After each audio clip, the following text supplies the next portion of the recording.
And welcome back to the Sports Page. Time now to talk high schools. It's time for the high school athletic spot with Josh LaSelva.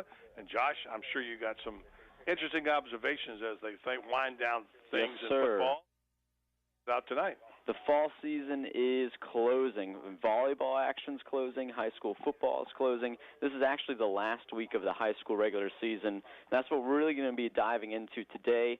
And for the seniors out there, for most of them, Marion County, this is their last chance to play high school football if they're not going on, or football in general if they're not moving on to college. So kind of bittersweet for them.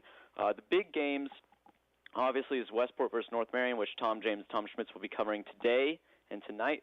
Last week, just a little preview, North Marion clinched a playoff berth after beating Bellevue 59-7. But that playoff berth wouldn't have happened without Eastside losing in Santa Fe last weekend. And because Eastside lost, North Marion will progress out of the district and will now host Dade City Pasco next week in the playoffs. This is North Marion's 11th district championship in 13 years and their 14th straight year in the playoffs. Now, with the coaching change from Craig Damon to Matt Johnson, there was big question marks in the season because it was really the coaching change happened right at week 2 or 3, and everybody wondered, well, can Matt Johnson fill the role? Can he lead North Marion into the playoffs? He answered the bell, answered the call. They're back into the playoffs for the 14th straight year. And Westport versus North Marion, this game can get very out of hand very easily. Westport received just their first win of the season last week when they played a 1A school, 1A Wildwood. Westport's 8A. Westport beat Wildwood 48-14, and this week I do not think Westport has any chance in beating North Marion.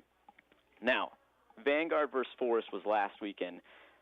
Vanguard marched into Forest, came out with a 34-6 victory after a dominating second-half performance, took over the game, took the crowd of the game. Going into halftime, it was 14-6, and Forest was driving and ready to score. Interception, momentum swayed. Vanguard took the momentum into the second half and just dominated Forest from there.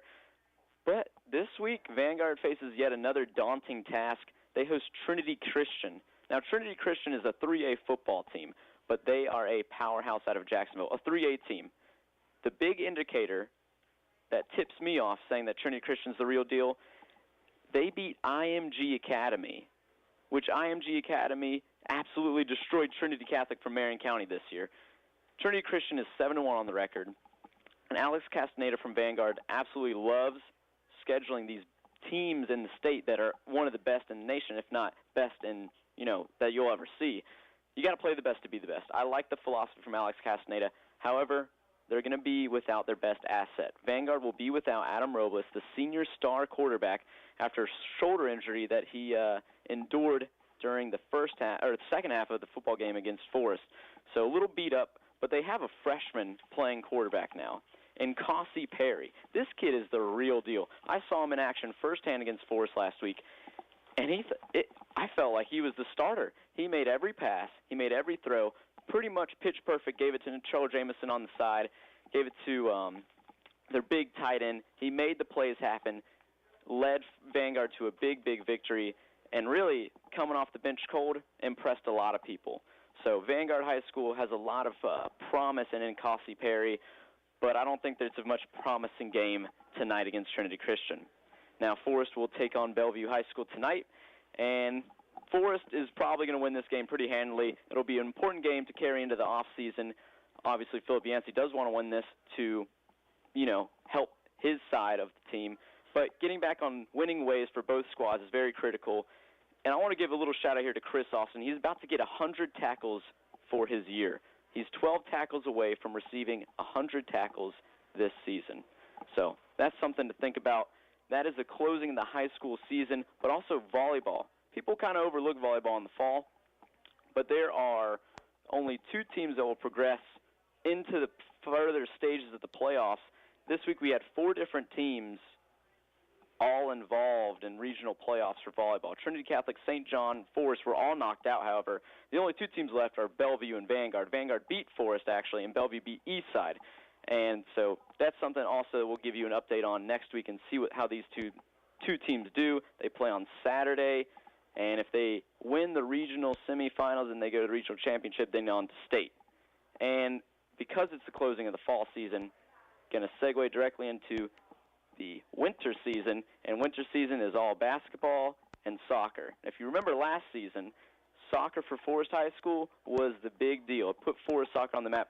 2 weeks ago, we talked to Knox Strawbridge about his Forest Soccer Club, and he says this year is going to be a little more challenging than last year. Last year was Knox Strawbridge's first year on the campus, but this year, second year there, but he lost a lot of seniors. There's going to be a lot of fresh new faces and a different philosophy, different style of coaching, different style of play for Forest High School.